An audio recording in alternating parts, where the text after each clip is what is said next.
விஜய் அவர்களோட பேச்சு, அவர் தொடக்கத்திலேயே திமுக வெர்சஸ் தாவேகா அப்படின்னு தான் பொசிஷன் பண்றாரு. ஆனா இந்த பேச்சுல ஏன்னா தேர்தல் நெருக்கத்துக்கு வருகிறது, என்ன சொன்னதா நினைக்கிறீங்க?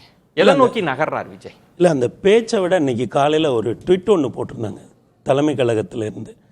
அந்த ட்விட்டில் அவங்க பயன்படுத்தின அந்த வார்த்தைகளே அவங்க இப்போ என்ன மாதிரி இந்த 2 வருஷத்தில் அவங்க என்னவா உருமாறி நிற்கிறாங்க அப்படின்றத நமக்கு புரியுது. இப்போ இயல்பாகவும் இயல்பு தாண்டியும் நிறைவு செய்து நீள்கிறது, இப்போ அந்த மாதிரியான வார்த்தைகள். அப்புறம் ஒன்றை மட்டும் உறுதியாக சொல்லலாம், சலனங்களை புறந்தள்ளி சமநிலை தவறாத அளக்க இயலாத ஆழ்கடல் தாவேக்கா, எவராலும் விளக்க இயலாத விரிவானம் தாவேக்கா. இதெல்லாம் சம்பத்தண்ணனோட வார்த்தைகள். அவர் எழுதினாரா என்னன்னு தெரியல. ஆனா அந்த சொல்லாட்சி நம்ம அவருடைய உரைகளை கேட்டோங்கிற தீர்க்கமுடன் ஒற்றுமையாக கலைமாடி ஆட்சி பீடத்தை கைக்கொள்ளும் ஜனநாயக இலக்கை உறுதியாக வெல்வோம், நல்லதே நடக்கும், வெற்றி நிச்சயம். இப்போ என்னன்னா இந்த அறிக்கையிலிருந்தே நம்ம ஒட்டுமொத்தமாக இன்றைக்கு நடந்த அந்த நிகழ்வுகளை பார்த்தோம்னா அது ஒரு பள்ளிக்கூட அல்லது ஒரு கல்லூரியினுடைய ஒரு ஆண்டு விழா இருக்கும்ல, அந்த டைப்பில் தான் நடக்கு. ஒரு 200-250 பேர் அந்த அரங்கத்தில் இருந்திருப்பாங்க. அந்த கட்சியினுடைய தலைவர் உரையை தாண்டி இந்த முறை என்ன பண்ணாங்கன்னா, ஐயா டிஎஸ்எஸ் மணி, மதிவாணன், அப்புறம் சுமதி ஸ்ரீ, இந்த மாதிரியான நபர்களோட உரை. அப்புறம் அந்த கடலூர்லேருந்து ஒரு தம்பி, அவர் அந்த அவங்களோட ஐடி விங்கில் இருக்கிறவர், அவர் அவரே சொல்கிறாருல்ல, தலைவா நீங்கள் எங்களை கான்ஃபிடென்ட்டாக இருங்கன்னு சொல்லுவீங்க, இப்போ நான் களத்துலேருந்து வர்றேன், நான் உங்ககிட்ட சொல்கிறேன் தலைவா கான்ஃபிடென்ட்டாக இருங்க.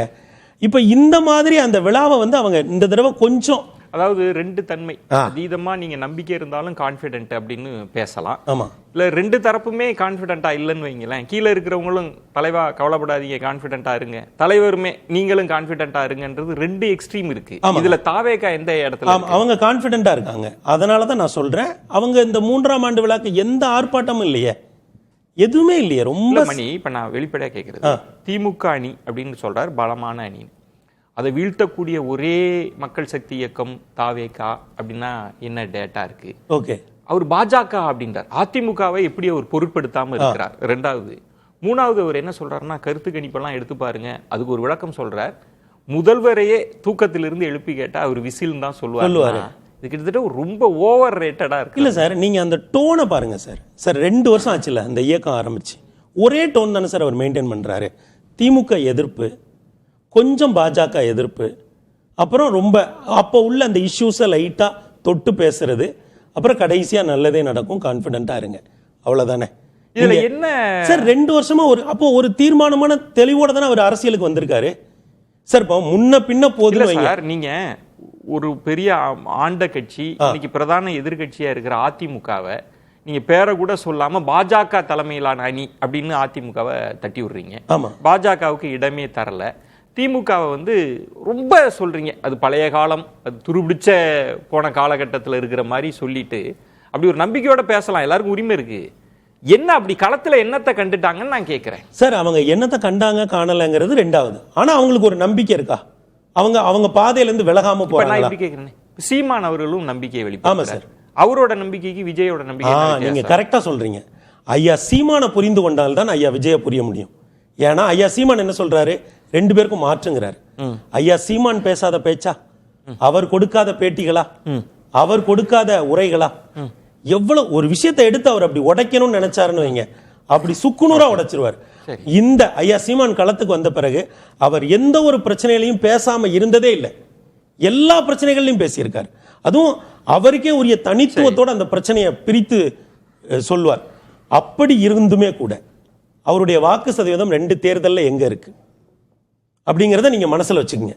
இன்னொன்று, ஐயா சீமானுடைய கட்டமைப்பை நீங்க மனசுல வச்சுக்கோங்க.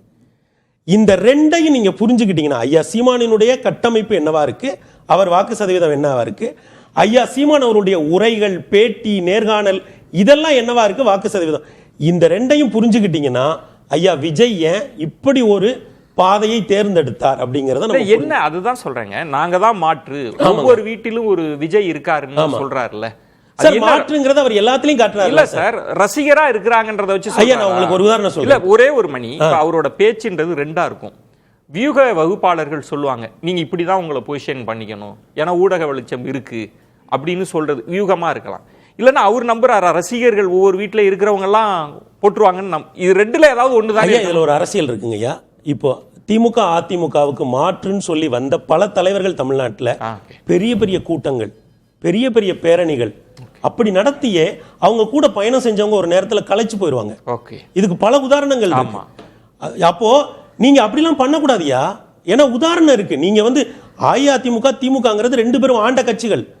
அவங்க தேசிய கட்சிகளை எதிர்த்து அரசியல் பண்ணி அவங்களுக்கு ஒரு பேட்டர்ன் வச்சிருக்காங்க. அவங்க ஒரு பெரிய கூட்டம் போடுவாங்க, மாநிலம் முழுக்க பொதுக்கூட்டத்தை நடத்துவாங்க, அவங்களால அது முடியும்.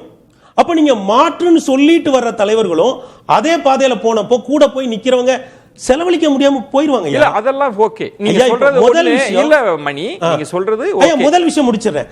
அந்த பிரம்மாண்டம் இருக்குல்ல, திமுகவோ அஇஅதிமுகவோ காட்டக்கூடிய பிரம்மாண்டம் இருக்குல்ல, அத தாவேகா இதுவரை கையில எடுக்கல. நான் உங்களை நேரடியா கேக்குறேன். நீங்க வியூகத்தை சொல்றீங்க, அவங்க பாங்க. நீங்க முதல்ல அதிமுகவை தாண்டி நாங்க நிக்கிறோம்னு சொல்றது இருக்கு. ஆமாய்யா. அது எந்த அடிப்படையில சொல்றதுனால என்ன ஆயிர போகுது? சும்மா சொல்றேன் ஐயா. நீங்க இப்போ சொல்றீங்க, ரொம்ப அழகான வார்த்தைகள்ல சொல்றீங்க. சம்பத்தண்ணன் கூட உள்ள இருக்காரு, பேச சொன்னா அழகா சொல்லிடுவாரு. ஆனா பெட்டியை உடைக்கணும்ல ஐயா. அவர் என்ன சொல்றாரு? அவர் நேர தேர்தல்ல போய் தானே நிக்கிறாரு ஐயா. அவர் என்ன சொல்றாரு? வெளியே வான்னு தானே என்ன சொல்றீங்க? ஒவ்வொரு வீட்லயும் ஒருத்தன் இருக்கான், அவன் வந்து களத்துக்கு வருவான்.